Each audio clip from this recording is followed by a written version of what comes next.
Ha? Kadaran ko ang lipstick ni Miss Olina. Part. Ano ito? Ikaw na. Ha? Nani, ano yan? Chinese kangkong. May lubi-lubi man. Oo, Chinese kangkong halaba. Di maniniti kang. Tanim po namin. Tanim Kaopay. Kasama ng mga gaya ng talong, ng okra, ng pechay. Paninda po. Sabi mo, sabi mo ito? Saan yung ano mo? Pag-isay. Saan yan malapit? Sa bahay mo mismo? Opo. Hindi ko makita yung taniman mo ng kangkong? Sa Talisay po. Oo. Pwede rin po. Sige, punta ako sa bahay mo. Pagkas, papunta po tayo. Sige, dalhin mo ako dyan ha. Ah, Sa taniman ng kangkong.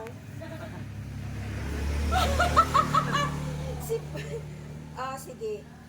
Amoy na siya. Mag-adobo tayo. Mag-adobo tayo. Oo, nina. Kasi nung nasa Manila Ay, pa dito po kayo ako. kumain ha. Ganyan ang tanim ko sa Manila eh. Nung nandun pa ako. Kaya, Kaya sinubukan ko rito. Ayos Sige. din. Nabibili rin. Sa Manila, ganito pa ang ano ko eh. ay, hindi na. Nung ano pa ako. Ano na lang. Sige. Ibenta mo yan at bibisita ako sa bahay mo at Bibili po kayo. titignan ko yung kangkong plantation mo at mag-uusap tayo. Ha? Sige, ibenta mo na muna yan. Opo. Tanungin kita mamaya ha, kung magkano yung nabenta mo dyan, ha? Opo. Sige, Walang problema go, para marami kang maano, ha? Ako sa bahay mo. Naano po po habang ako sinusumbong ng aking sakit. Bakit? Epilepsy po ako. Oh. Ang bigat pa niyan. Kaya ko po. Ha? Kaya ko po. Anong pakiramdam mo ngayon? Hindi po ako nag-ano kayo. May hindi na. Opo. Ayan, te. Meron na ako ngayon ulit, oh. Sige. Alam niya ni Ate G ang aking sakit. Di ba Ate G? Sige, pag-usapan natin yan mamaya. Sige. Sige Ate G.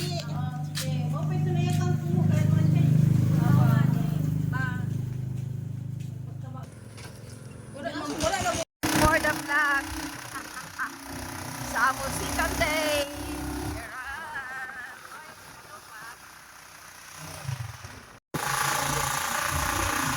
Papay na ka mama doon.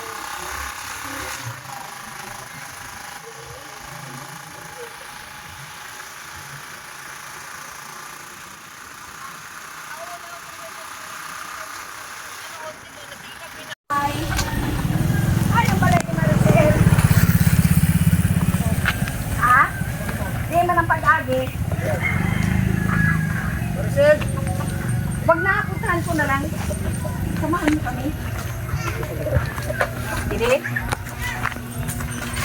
Wag na, ayun na. Okay, gusto ko makita yung bahay niya.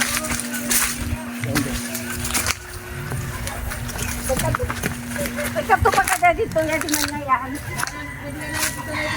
Kaya ng balay ni Maricel. Kaya ng balay ni Maricel. Asan ang bahay mo? Ito po, patingin. Gusto ko makita ang bahay mo. Ito po ang bahay ko. Pwedeng makita ang bahay ni Maricel. Pwede kaming pumasok. Malit lang dito, ma'am. Sige, pasok dyan, Chinley. Diray na. Pasok po. Dito kayo nakatira? Opo. Kanagkasya ka mo dito? Gusto naming makita ang bahay Ay, ni hello, Maricel. Nay. Didi ka mo, magkurupod ka mo, Nay. Uy, nangaon sila. Iba't nila buwan. Hello po, maupay na hapon. Okay na po. Kain. Pagtalo ako kumain. Anong ulam nyo? Buwan lang, yung gulay-gulay. Gulay-gulay po. Saka yung isdang ano, Ano niyo po si Maricel? Pwedeng ano? manugang. Manugang. okay. Ang sarap ng ulam nila, pansit. Makikaon ako. Noodles. Makikaon ka pa? Noodles. So, pasadahan mo natin yung bahay ni Maricel. Sino ito? Anak ko po. Sino ka? panganay. Mariel. Si Mariel. Ilang taon na si Mariel? 13. 13. Grade 5.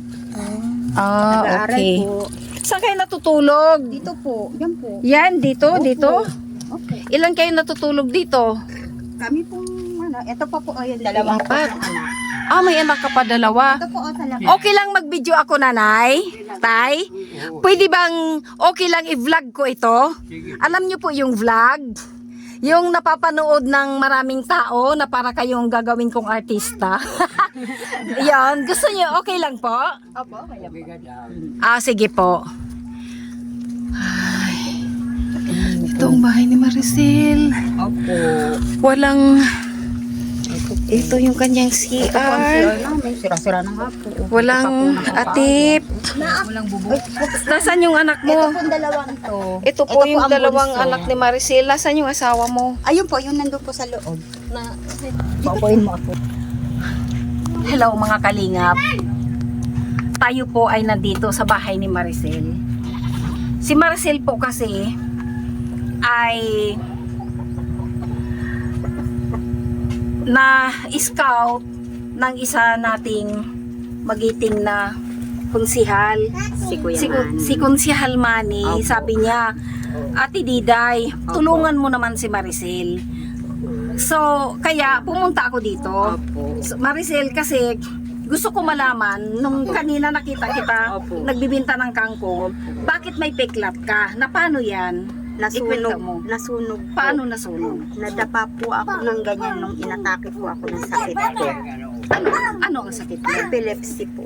Tapos, Yun nga po. Nang time po na yun na sinumpong po ako, nagluluto po ako. okay. Diyan po, oh. Dito po. Ay, dito siya nagluluto. Diyan sa ganyan po, yan po. Nasubsob po ako. Diyan pala siya nasubsob. Gano? Tignan nyo, mga kapartner, kung gaano, kaya, kung gaano ka sikip yung kanyang kusina, na dahilan para siya ay masubsob dyan. Inatake po ako ng aking epilepsy nung time na yun. Dahil inatake siya. Nasaan naman si husband nung time na yun? Doon sa Cabanita nung... Sa Bicol, sa mga Ayun, Bicol katrabaho. nagtatrabaho po siya ng construction po nung time na yun. Okay. Nasa probinsya po ng Bicol. Doon po sige. yung kanyang ano nun. Sige, manawagan ka sa akin. Manawagan ka. Maghingi tayo ng tulong para sa mabubuting kalooban. Kung sino man po may mabuting kalooban. Tulungan po sana ako. Para po makaano rin po ako sa aking sakit. Ano ang gusto mong, ano ang pwedeng kong maitulong sa iyo? Kayo po, bala po kayo. Kaya nga po ngayon, nag-ano po ako ng mga, ano po ng aking mga anak sa eskwelahan. Kumusta naman yung kangkong mo? Okay naman. Naubos? Naubos po kanina. Magkano ang binta mo? 300 lang. 300. Apo. May 300 siya kanina. So, tapatan natin ang kanyang benta.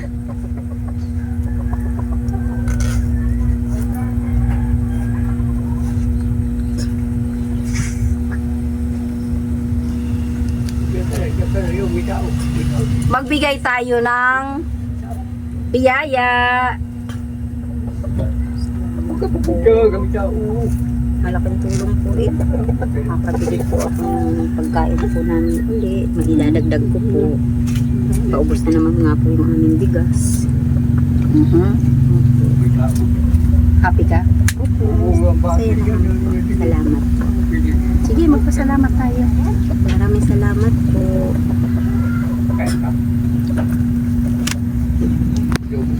Kung meron po sana nga na makakatulong po sa akin, gusto ko nga po sana ano po, sa mga ano ko gaya po ng sapatos po niyo, wala pa po yan. Sige, malawagan ka. Sa dalawang bata, pambili lang po sana ng sapatos. Tapos, Tapos yung gaya po yung bata po yun. sige. So, yan na muna ngayon. Maraming salamat sa sa oras, ako muna ay lalabas. Hindi ka nakamas. Sige po, mainit po. Mainit po. Mainit po. Tara, ma'am. Saan po tayo? Para saan ito? Ulam po namin. Gagataan. Gagataan, Opo. ulam niyo bukas. Opo. Nire-ready mo Nire-ready lang. ko lang po para po bukas yung aking gawain po medyo magaan na lang Magaan na. po. O gawa nga po ng aking sakit. Tama. Yun po ang ano po eh. Kapag napapagod na po kasi ako masyado, ano po ang aking sakit.